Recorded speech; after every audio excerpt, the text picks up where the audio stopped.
The collection agency's letter arrived on a Tuesday morning, just like it did every week. This one was different, though. The words, "Final Notice," were stamped across the top in angry red letters. 17-year-old David sat at the kitchen table, watching his mother's hands shake as she read it. The number at the bottom made his stomach turn. $80,000. Medical bills from his father's last year of treatment, before cancer took him away. His mother worked at the hospital, pulling double shifts as a nurse. She left before sunrise and came home after dark, her feet swollen and her eyes tired.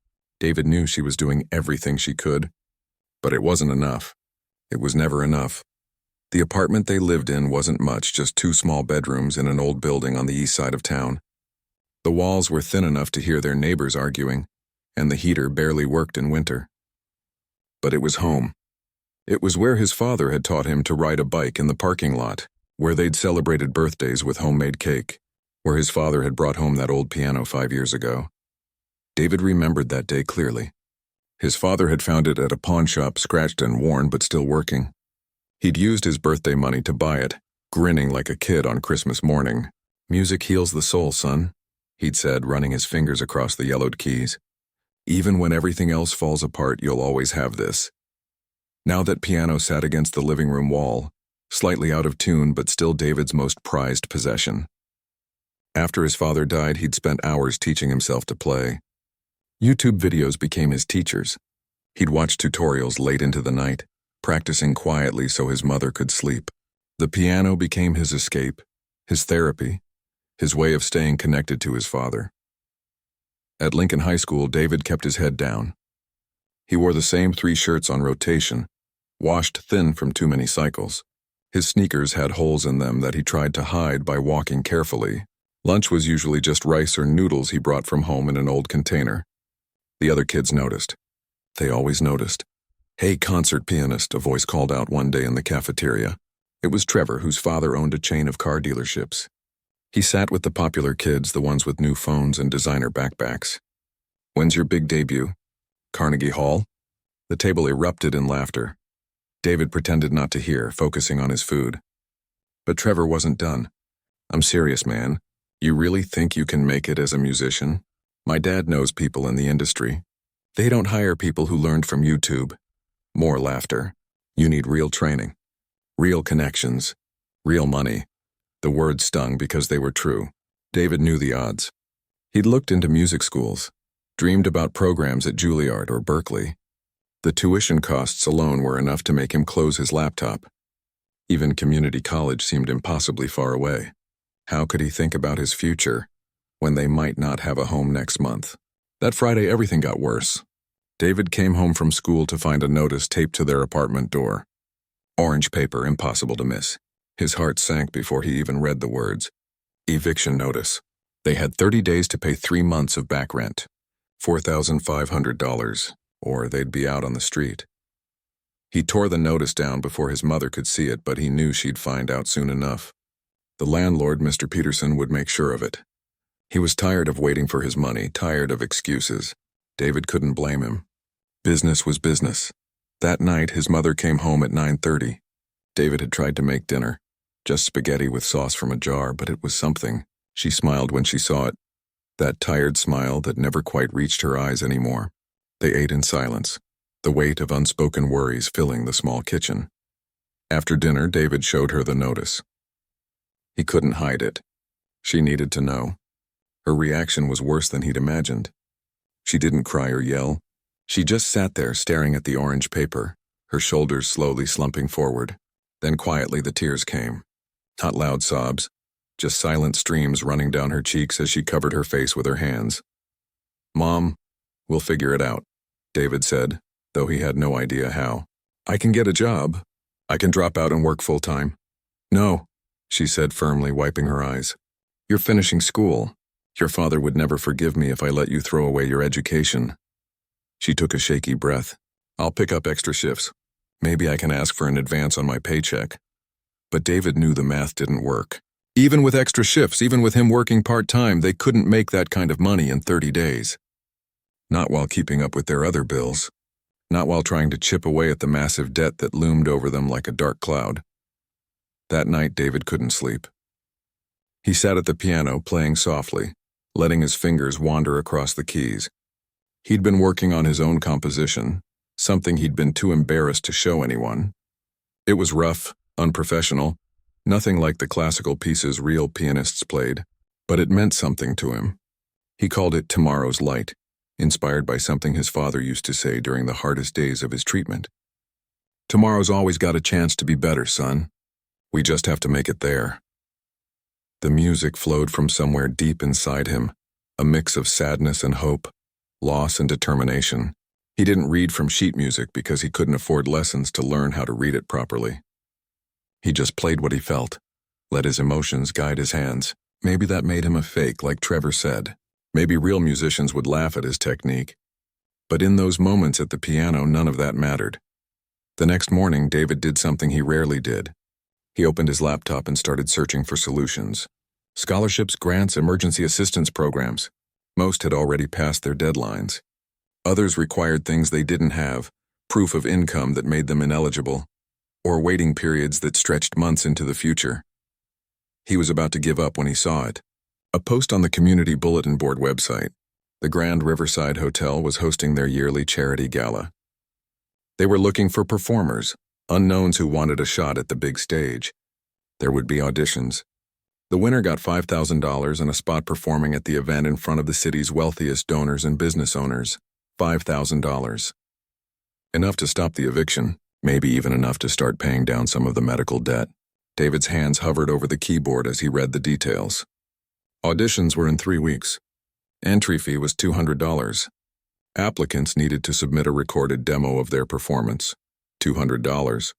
He didn't have 200 cents in his bank account. And how was he supposed to record a proper demo? He didn't have equipment or a decent piano. The one in their apartment was so out of tune that half the keys sounded wrong. But as he sat there staring at the screen, a small flame of hope flickered in his chest. It was crazy. It was probably impossible, but it was a chance. Maybe the only chance they had. David spent the entire weekend staring at that competition announcement. Every time he read it, the obstacles seemed bigger. $200 for the entry fee, a professional recording, 3 weeks to prepare. He had none of those things, but he also had no other options. On Monday morning, he walked to school with a plan forming in his mind. It was risky and probably stupid, but he had to try. His best friend Kyle had an older smartphone, one his parents had replaced last year. Maybe, just maybe, he could borrow it to record himself playing. Kyle met him at their usual spot by the lockers. They'd been friends since middle school, back when David's life was still normal. Kyle knew about his father, about the debt, about everything. He was one of the few people at Lincoln High who didn't treat David like he was invisible. "I need a favor," David said, keeping his voice low. "That old phone of yours, the one you keep in your desk drawer. Can I borrow it for a few days?" Kyle raised an eyebrow. "Sure, but why? You finally getting a phone?" "Something like that." David wasn't ready to explain the whole thing, not yet. If he failed, if this whole idea crashed and burned, he didn't want anyone to know he'd even tried. Kyle brought the phone to school the next day. It was scratched and the screen had a small crack in the corner, but the camera still worked. That evening, after his mother left for her night shift at the hospital, David set up the phone on a stack of books across from the piano. The lighting in their apartment was terrible, just a dim overhead bulb that flickered sometimes. But it would have to do. He sat down at the piano and started recording. The first take was awful. His hands were shaking and he messed up the opening notes of his composition. He deleted it and tried again. The second take was worse. By the fifth attempt, frustration was setting in. This was impossible. The acoustics in the small apartment made everything sound hollow. The out-of-tune piano groaned on certain keys, and without any real training, his playing probably sounded amateur anyway. David stopped and took a deep breath. He thought about his mother, coming home exhausted every night. He thought about that eviction notice. He thought about his father's words, "Tomorrow's always got a chance to be better. We just have to make it there." He positioned his fingers over the keys and closed his eyes. This time he didn't think about the recording or the judges or the competition. He just played. He let the music flow the way it did late at night when no one was listening. The piece he'd written, Tomorrow's Light, came from somewhere deep in his chest. It started soft and sad like rain on windows, then built into something stronger, not loud or flashy, just honest. When he finished, his hands were trembling. He played back the recording on the small phone screen. The quality was terrible. You could hear the neighbor's TV through the wall. The piano's broken keys were obvious, but there was something there, something real in the emotion of it. It wasn't perfect, but it was all he had. Now came the harder part, the $200 entry fee. David looked around his small room. He didn't own much. Most of his clothes were hand-me-downs or thrift store finds. His school backpack was held together with duct tape. But there was one thing. The gaming console his father had given him 3 years ago for his 14th birthday. It was old now, not the latest model, but it still worked.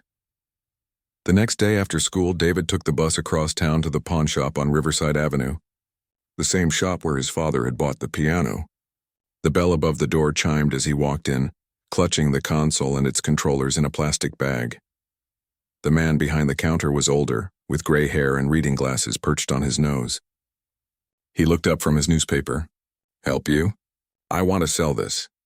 David placed the gaming console on the counter. His voice was steadier than he felt. The man examined it, turning it over in his hands, checking the ports and buttons. "Works okay?" "Yeah, everything works fine. I can give you $180 for it." David's heart sank. $180. He needed $200. "That's all?" The man shrugged. "It's an older model. That's the best I can do." David nodded slowly, fighting the disappointment rising in his throat. 180 was better than nothing. It was close. He'd figure out the rest somehow. "Okay, I'll take it." The man counted out 9 $20 bills and handed them over. David folded them carefully and put them in his pocket. As he turned to leave, he took one last look at the console sitting on the counter. It was the last gift his father had given him. But his father would understand. He'd do whatever it took to help his mother, to save their home. That evening, David told Kyle about the competition. He couldn't do this alone anymore. He needed help. They sat in Kyle's garage and David explained everything. The debt, the eviction, the audition, the missing $20. Kyle listened without interrupting. When David finished, he was quiet for a moment. Then he stood up and walked to a shelf in the corner. He pulled down a coffee can and opened it. Inside was a collection of bills and coins, his savings from mowing lawns and helping neighbors with yard work. "How much do you need?" Kyle asked. "No, man, I can't take your money." "How much, David?" $20. "But seriously, I'll figure something out." Kyle counted out a $20 bill and held it out. "My family's got enough. You need this more than I do." David felt his throat tighten. "I'll pay you back. I promise. Just win the thing," Kyle said with a small smile. "That'll be payment enough." With the full $200 finally in hand, David sat at Kyle's computer that night and filled out the online application. His hands hovered over the keyboard when it asked for his background and training. What was he supposed to write? Self-taught via YouTube? Piano from a pawn shop? No formal education? In the end, he kept it simple. Name, age, contact information. He uploaded the recording from the phone, the file size barely meeting the minimum requirements. His finger hovered over the submit button. This was it. Once he clicked, there was no taking it back. The $200 would be gone, spent on what was probably a long shot at best. But what choice did he have? David clicked submit. The confirmation email arrived instantly. Application received. Auditions would be held at the Grand Riverside Hotel in 2.5 weeks. If selected to audition, he'd receive notification within 5 days. The email was cold and formal, automated. It didn't care about his story or his reasons. It was just another application in probably hundreds. David didn't tell his mother. She was already carrying too much weight on her shoulders. If he made it to the audition, if somehow this miracle happened, then he'd tell her. But for now, he kept it to himself. A secret hope he carried like a fragile thing that might break if he spoke it out loud. The next few days dragged by. David went to school, did his homework, helped around the apartment. But his mind was always on that email, checking his phone between classes, refreshing his inbox before bed. Nothing. Radio silence. At school, Trevor and his friends continued their mockery. During lunch one day, Trevor made a big show of talking about the summer music program his parents were sending him to. "Real instruction from real professionals," he said loud enough for David to hear. Not like these YouTube wannabes who think they're musicians. David kept his eyes on his food. Let them laugh. Let them think whatever they wanted. In 2 weeks, either he'd have his shot or he wouldn't. Either way, he'd know he tried. On the 5th day, right before midnight, David's phone buzzed. He was already in bed, almost asleep. He grabbed the phone and saw the email notification. His heart started pounding before he even opened it. The subject line read, Grand Riverside Charity Gala, Audition Confirmation. His hands shook as he tapped the screen. The email loaded slowly, each second feeling like an hour. Then the words appeared. Congratulations. You have been selected to audition. Please arrive at the Grand Riverside Hotel. Date. Time. Instructions. David read it 3 times to make sure it was real. They'd picked him. Out of however many applications they received, they'd actually picked him. He wanted to shout, to run, and tell someone, but it was midnight and his mother was sleeping in the next room. Instead, he lay back on his bed, staring at the ceiling, his heart racing. He had his shot. In less than 2 weeks, he'd walk into that hotel and play in front of judges who could change everything. The thought was terrifying and thrilling at the same time. Now all he had to do was not mess it up. The Grand Riverside Hotel stood in the heart of downtown, all glass and steel reaching toward the sky. David had passed it on the bus before, but he'd never been inside. Places like this weren't meant for people like him. They were for businessmen in expensive suits and tourists with money to spend. Now standing at the entrance on audition day, David felt completely out of place. He wore his father's old suit, the one his mother had kept in the closet wrapped in plastic. She'd altered it last night, taking in the waist and hemming the pants while he slept. It fit better now, but it was still obviously old. The fabric was thin in places, and there was a small stain on the lapel that wouldn't come out no matter how much she scrubbed. David took a deep breath and pushed through the revolving doors. The lobby hit him like a wall. Marble floors polished so bright he could see his reflection. Crystal chandeliers hanging from ceilings that seemed impossibly high. A fountain in the center with water cascading down smooth stones. Everything echoed with wealth and importance. Signs pointed toward the ballroom where auditions were being held. David followed them, his cheap dress shoes squeaking slightly on the marble. Other people filled the hallways, some carrying instrument cases, others holding folders thick with sheet music. They all looked confident, like they belonged here. The ballroom had been converted into an audition space. Rows of chairs lined one side where performers waited their turn. At the front, a massive grand piano sat on a small stage, its black surface gleaming under the lights. Just looking at it made David's throat tight. He'd never played on anything like that. His entire experience was on that beat-up upright in his apartment. He checked in at a table near the entrance. A woman with a clipboard barely looked at him as she found his name and handed him a number. 473, she said. Take a seat. We'll call you when it's your turn. David took the paper with his number and found an empty chair near the back. Around him, other performers were warming up, running through scales and practicing difficult passages. A girl who couldn't have been more than 12 sat with her mother, humming along as she reviewed her sheet music. Next to them, a man in his 20s stretched his fingers, his movements precise and practiced. Everyone here had real training. You could see it in the way they held themselves, the way they talked about their conservatory programs and their private instructors. David heard names of schools he'd only read about online, mentions of competitions they'd won and performances they'd given. He sank lower in his chair, suddenly aware of how foolish this whole thing was. What had he been thinking? That his YouTube education and second-hand piano would somehow compete with this? These people had spent years, probably tens of thousands of dollars, perfecting their craft. He'd spent late nights teaching himself from videos, making it up as he went along. First time here. The voice came from his left. David turned to see an older woman, probably in her 50s, with kind eyes and silver hair pulled back in a bun. She held a violin case across her lap. Yeah, David said quietly.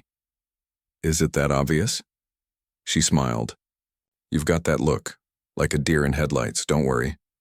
Everyone feels that way their first time at something like this. Did you? David asked, terrified. I auditioned for the Philharmonic 30 years ago. Thought I was going to pass out right there on stage. She gestured toward the front. But you know what I learned? The judges aren't looking for perfection. They're looking for something real, something that makes them feel something. Before David could respond, someone called out a number. The woman stood, patted his shoulder, and walked toward the stage. He watched her perform, a piece he didn't recognize, but that sounded beautiful. When she finished, the judges thanked her politely and called the next number. The auditions moved faster than David expected. Performers went up, played for a few minutes, and were dismissed. Some looked happy when they came back. Others looked crushed. The judges' faces gave nothing away, just polite smiles and notes written on their papers. As the numbers climbed higher, David's stomach twisted tighter. He'd brought the sheet music he'd handwritten himself, his own composition. Now looking at it with smudged pencil marks and crossed-out sections, it seemed childish. Maybe he should have picked something classical, something proven. But it was too late now. 473. The voice cut through his thoughts. David stood on shaky legs. This was it. He walked toward the stage, each step feeling like a mile. Behind him, he heard whispers. Someone laughed quietly. He didn't need to turn around to know they were talking about his suit, his worn shoes, the way he obviously didn't belong here. 3 judges sat at a table facing the stage. On the left was a woman who looked like she was in her 60s, her posture perfectly straight, her expression serious. The name card in front of her read, Victoria Ashford. David had looked her up after getting the audition confirmation. She was a famous concert pianist, someone who'd performed at Carnegie Hall and with symphonies around the world. In the middle sat a man in an expensive suit, checking his phone with an air of boredom. James Rutherford, his nameplate said. David recognized the name from the competition announcement. His investment company was sponsoring the whole event. The third judge was a younger woman, maybe 40, with kind eyes and a slight smile. Linda Santos, her card read. She was the director of the City Symphony Orchestra. David climbed the 3 steps to the stage. The grand piano looked even more intimidating up close. The coordinator who'd been calling numbers glanced at her sheet. Number 473, you have 4 minutes. Begin when ready. The ballroom felt enormous from up here. David could see all the other performers watching, some with curiosity, others with barely hidden amusement. He caught sight of Kyle near the back. His friend had skipped his part-time job to come and watch, offering moral support David desperately needed. He sat down at the piano bench, adjusting it slightly. The seat was smooth leather, nothing like the worn cushion on his bench at home. He set his handwritten sheet music on the stand, though he barely needed it anymore. He'd played Tomorrow's Light so many times he could do it in his sleep. His hands hovered over the keys. They were shaking. Victoria Ashford glanced at her watch. James Rutherford was still looking at his phone. Linda Santos gave him an encouraging nod, but even that small kindness couldn't calm the panic rising in his chest. What was he doing here? This was crazy. He was a kid from a broken home with a father's hand-me-down suit and piano skills learned from the internet. These judges had probably heard hundreds of performers, real musicians with real credentials. Why would they care about his story or his struggles? This wasn't about need. This was about talent, and maybe he'd been lying to himself about having any. The silence stretched out. Someone in the audience coughed. Victoria Ashford tapped her pen on the table. He was wasting their time. Then David closed his eyes. He thought about his mother, probably at the hospital right now, on her feet for the 10th hour of her shift. He thought about their apartment, the eviction notice that had been haunting his dreams. He thought about his father at that old piano, the last time they'd sat together before he got too sick to play. His father's voice echoed in his memory. Music heals the soul, son. Even when everything else falls apart, you'll always have this. David took a deep breath and placed his fingers on the keys. The moment he touched them, something shifted. This piano was different from his. The keys responded smoothly, each note clear and pure. It was like comparing a rusty bicycle to a sports car. For the first time in weeks, David felt a spark of something that might have been hope. He began to play. The opening notes of Tomorrow's Light filled the ballroom, soft and gentle like a whisper. David forgot about the judges, forgot about the audience, forgot about everything except the music. His fingers moved across the keys, finding the melody he'd written during those long nights at home. The piece started sad, melancholy, capturing the weight of loss and struggle. But slowly, gradually, it began to change. Small hints of hope crept in, like sunlight breaking through clouds. The music built, not into something loud or flashy, but into something honest and real. David poured everything into those keys. Every late-night worry, every moment of shame at school, every time he'd seen his mother cry, but also every memory of his father's laugh. Every sunrise that promised another chance. Every stubborn belief that tomorrow could be better if you just kept going. He wasn't playing perfectly. His technique was rough in places, self-taught mistakes that any trained musician would spot immediately. But what he lacked in polish, he made up for in raw emotion.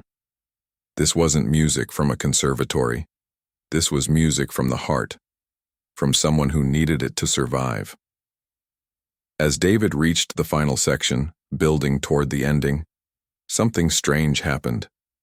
The whispers in the audience had stopped. The ballroom had gone completely silent except for the piano.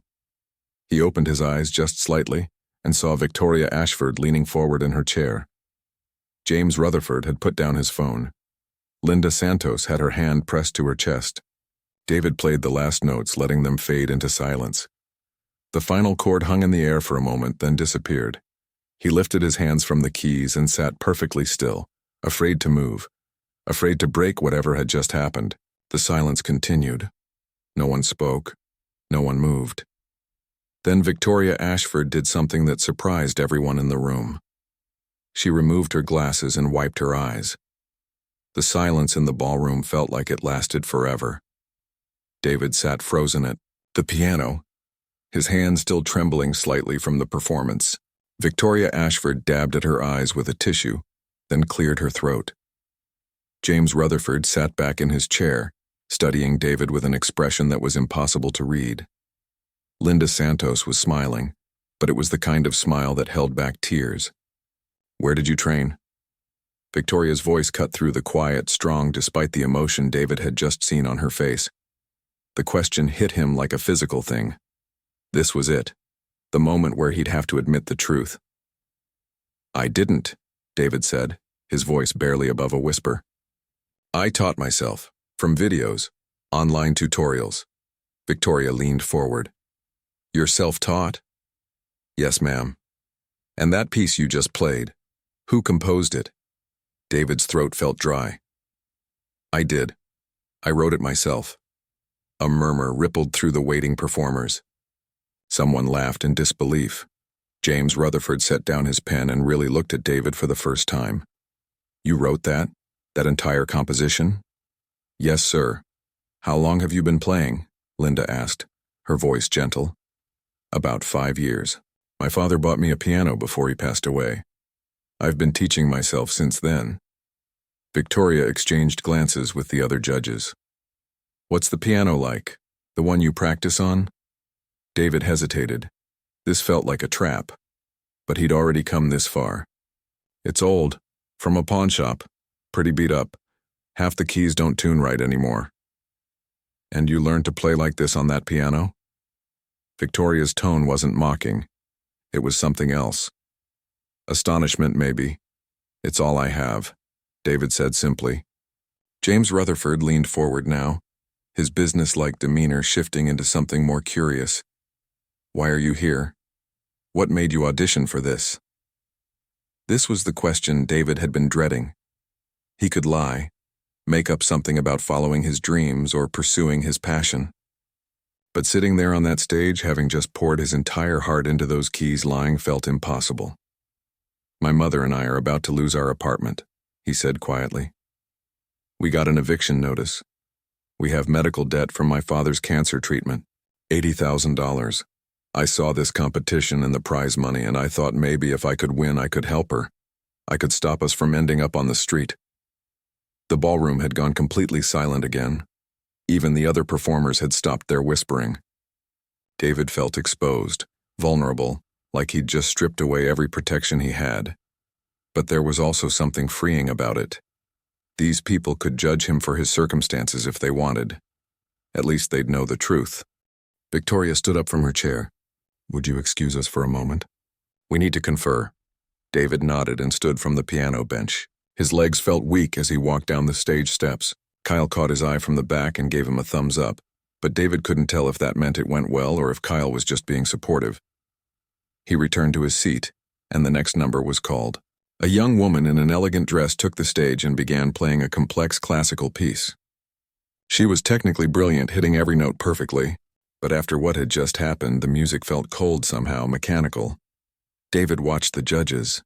They were talking to each other in low voices, occasionally glancing back at him. Victoria looked intense, almost argumentative. James was nodding slowly. Linda kept looking at David with that same expression of mixed sympathy and wonder. The auditions continued for another hour. David sat through them all, unable to leave even though his slot was done. Finally, the last performer finished. The coordinator announced that results would be posted within 2 hours and thanked everyone for coming. People began filing out of the ballroom. David stood to leave, but a hand on his shoulder stopped him. It was the older woman with the violin, the one who'd talked to him before.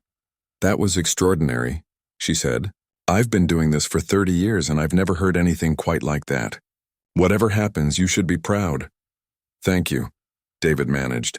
Kyle rushed over as soon as the woman left. "Dude, that was incredible. Did you see their faces? That one lady was actually crying." "I don't know," David said, shaking his head. "Everyone else here is so much better trained. More professional." "Are you kidding?"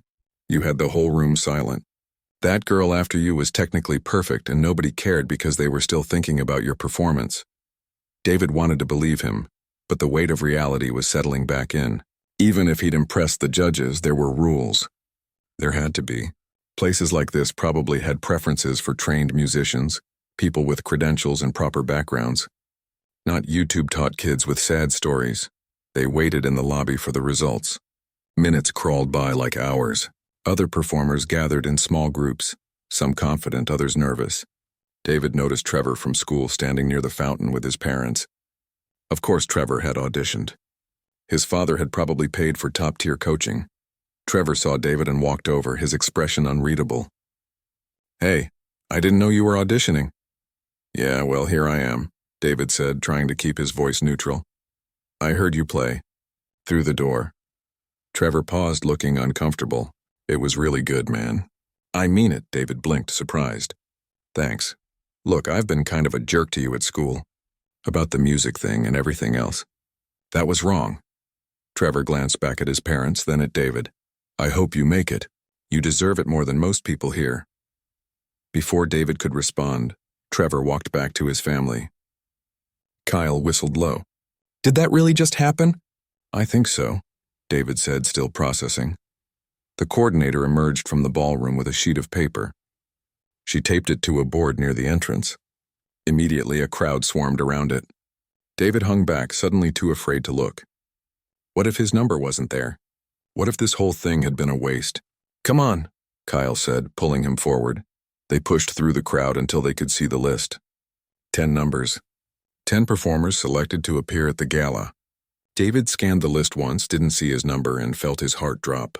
Then Kyle grabbed his arm. "There, 473. David, you made it." David looked again, more carefully this time. And there it was. Number 473. His number. He'd made the list. A hand touched his shoulder. David turned to find Victoria Ashford standing behind him. "Congratulations," she said. "I'd like to speak with you privately if you have a moment." David followed her to a quiet corner of the lobby, his heart pounding. Kyle waited at a respectful distance. Victoria pulled out a business card and handed it to him. "That was one of the most moving performances I've witnessed in my career," she said. "You have something special. Raw and unpolished, yes, but undeniably special." "Thank you," David said, not knowing what else to say. "I spoke with the other judges during the break. We've made an unusual decision." Victoria paused, choosing her words carefully. "Normally, the competition winner is announced at the gala after all performances. But we've already decided. You're not just performing at the gala, David. You're going to be the featured performer, the centerpiece of the entire evening." David's mind went blank. I don't understand. It means you'll play during the main program when all the biggest donors and guests are present. And it means you've won the competition. The $5,000 is yours. The world seemed to tilt. $5,000. Enough to stop the eviction. Enough to give them breathing room. Are you serious? Completely serious, Victoria smiled. But there's more. During the break, James and I made some phone calls. We told your story to several colleagues and friends. People who might be able to help. Help how? I can't make any promises yet, but there are conversations happening right now about your situation. The medical debt, your education, everything.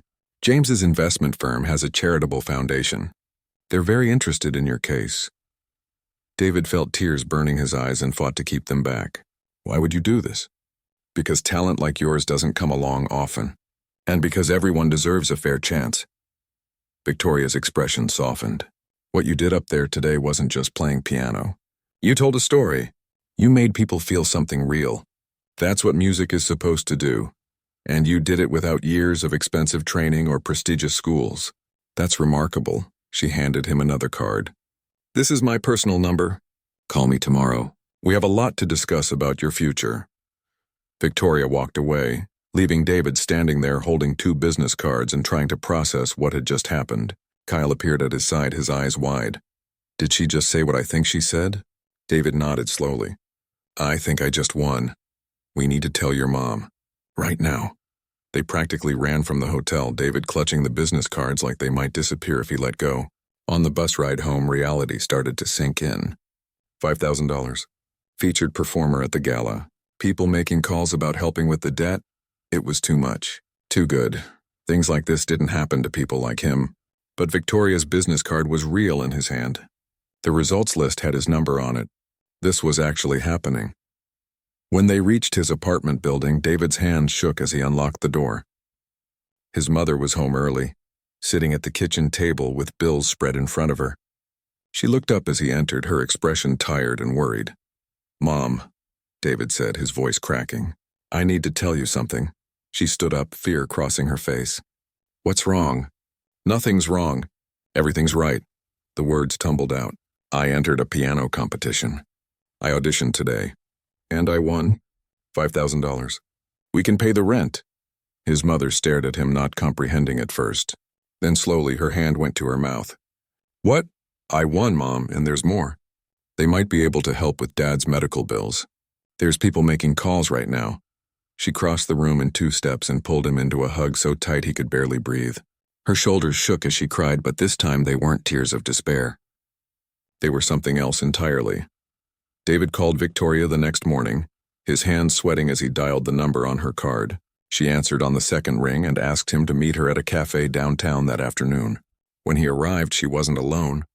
James Rutherford sat across from her, along with a woman in a business suit who introduced herself as the director of the Rutherford Foundation. They ordered coffee, though David was too nervous to drink his. Victoria did most of the talking, explaining what had happened after the auditions. She'd called several of her colleagues in the music world, people who'd taught or performed with her over the years. James had reached out to his foundation board. Linda from the symphony had contacted local news stations. Your story resonated with people, Victoria said. Within hours we had commitments. Real commitments. The foundation director opened a folder and slid papers across the table. The Rutherford Foundation has a program for exceptional circumstances. Young people with talent who face significant hardships. We'd like to help with your family's medical debt. David stared at the papers, not understanding. Help how? We'll pay it off. The full $80,000. The cafe seemed to spin around him. I don't understand. Why would you do that? James leaned forward. Because investing in people is what we do. And because sometimes the right thing is also the smart thing. You have a gift, David. Real talent that shouldn't be crushed by circumstances beyond your control.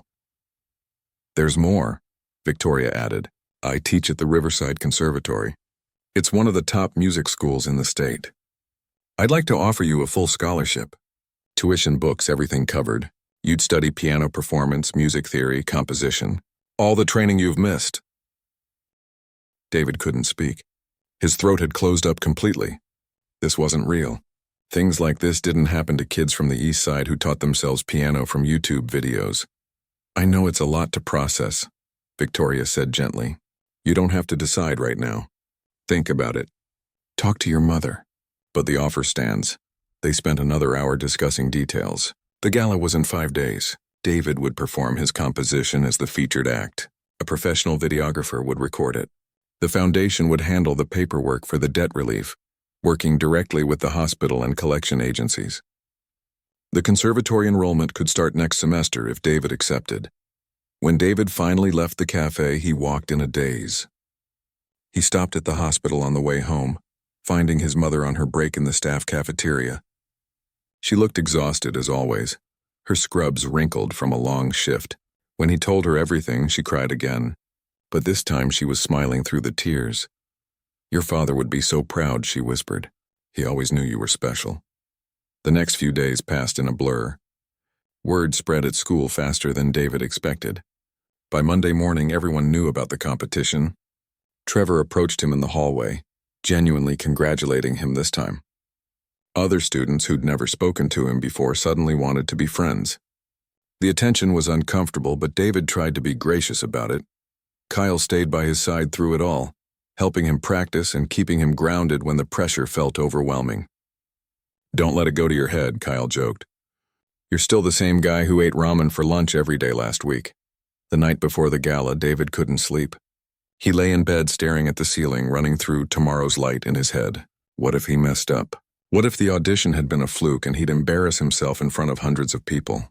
The $5,000 was already theirs, the debt relief promised, but he still wanted to do well. He wanted to prove he deserved all of this. His mother knocked softly on his door around midnight. Can't sleep either? She asked. David shook his head. She sat on the edge of his bed like she used to when he was little and couldn't sleep. You know what your father told me the day he bought that piano? She said. He said music was the one thing that couldn't be taken away from us. Not by bills or sickness or anything else. He said as long as we had music, we had hope. She squeezed David's hand. He was right. You proved it. The day of the gala arrived. Victoria had arranged for David to arrive early for a sound check. The ballroom had been transformed. Round tables covered in white linens filled the space, each with elaborate centerpieces. A proper stage had been constructed at the front with professional lighting, and there center stage sat the most beautiful grand piano David had ever seen. It's a Steinway, Victoria explained, one of the finest pianos in the world. I thought you should play on the best. David ran his fingers lightly over the keys during the sound check. The touch was incredible, responsive in ways his old upright could never be. Every note sang clear and true. Playing this piano felt like the difference between walking and flying. Victoria had also arranged for proper concert attire. A tailored suit that actually fit, new dress shoes that didn't squeak. When David looked at himself in the mirror backstage, he barely recognized the person staring back. Guests began arriving around 6. David watched from backstage as the ballroom filled with people in elegant gowns and expensive suits. These were the city's elite, the wealthy donors and business leaders who could write checks that changed lives. His performance would happen after dinner, during the main program. Kyle arrived with his parents, dressed up and grinning. David's mother sat at a table near the front, wearing a simple but elegant dress that Victoria had helped her pick out. She looked different too, lighter somehow, like a weight had been lifted. Dinner felt endless. David couldn't eat, just picked at the food backstage while listening to the murmur of conversation from the ballroom. Finally, the master of ceremonies took the stage to introduce the evening's entertainment. Ladies and gentlemen, tonight we have something very special. A young musician whose story has touched all of us. Self-taught, performing his own original composition. Please welcome David. The applause was polite as David walked onto the stage. The lights were brighter than during the sound check, making it hard to see individual faces. He found his mother in the crowd and Kyle giving him a thumbs up. Then he sat at the piano and let everything else fade away. He began to play Tomorrow's Light the same way he had at the audition. Soft at first, vulnerable and honest. But this time something was different. This time he wasn't playing out of desperation. He was playing from a place of gratitude, of hope realized, of impossible dreams coming true. The music flowed through him and into that perfect piano. Every emotion of the past months poured into the keys. The fear and shame and struggle, yes, but also the love and support and unexpected kindness of strangers who'd become champions. The piece built and soared, finding heights it had never reached before. In the audience, people stopped eating, stopped talking, stopped everything. Some closed their eyes and let the music wash over them. Others watched David's hands move across the keys, mesmerized by the passion in every note. His mother cried openly, not trying to hide it anymore. When David played the final chord, letting it fade into silence, there was a moment of absolute stillness. Then the ballroom erupted. People stood applauding thunderously. It wasn't the polite appreciation of high society events. It was genuine, emotional, the kind of response that couldn't be manufactured. David stood and bowed, overwhelmed. The applause continued for what felt like forever. The master of ceremonies had to wait several minutes before he could speak again, explaining David's story to the audience. By the time he finished, several people were already writing checks to the foundation, inspired to help other young people facing similar struggles. Backstage afterward, David was surrounded by people wanting to congratulate him. Victoria introduced him to famous musicians and wealthy patrons. James Rutherford's foundation director mentioned that they'd already received enough donations to help 5 more families. A local news crew asked for an interview. But the moment that mattered most came when his mother finally reached him through the crowd. She didn't say anything, just held him tight while people milled around them. No words were needed. 2 weeks later, David started classes at the Riverside Conservatory. The other students were intimidating at first, most from wealthy families with years of proper training. But David worked harder than anyone, soaking up everything his teachers offered. Victoria became not just his instructor but his mentor, guiding him through the world of classical music he'd only dreamed about. The video of his gala performance went viral online. Millions of people watched the self-taught pianist who'd played to save his home. Record labels reached out. More performance opportunities came. But David stayed focused on his education, on building a real foundation for his talent. His mother cut back to normal hours at the hospital. They stayed in their apartment, but now without the crushing weight of debt. The eviction notice became a distant memory. She even started taking night classes herself, something she'd always wanted to do but never could afford. Kyle got a scholarship too for academics, and they ended up at the same college. They'd laugh about how far they'd come from those days of eating ramen in the cafeteria, while rich kids made fun of them.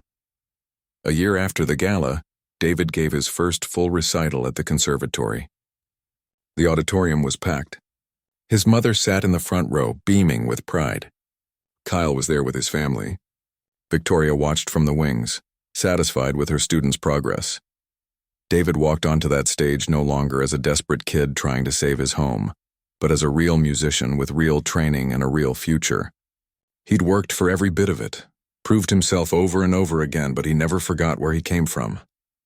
The old upright piano still sat in their apartment. He'd had it properly tuned and repaired, keeping it as a reminder. Sometimes, late at night, he'd play it instead of the conservatory's grand pianos. It helped him remember that music wasn't about having the best instrument or the most expensive training. It was about having something to say, and the courage to say it. About hope in the face of impossible odds. About tomorrow always having a chance to be better if you're willing to work for it. His father had been right all along. Music healed the soul, and in David's case, it had saved everything else too.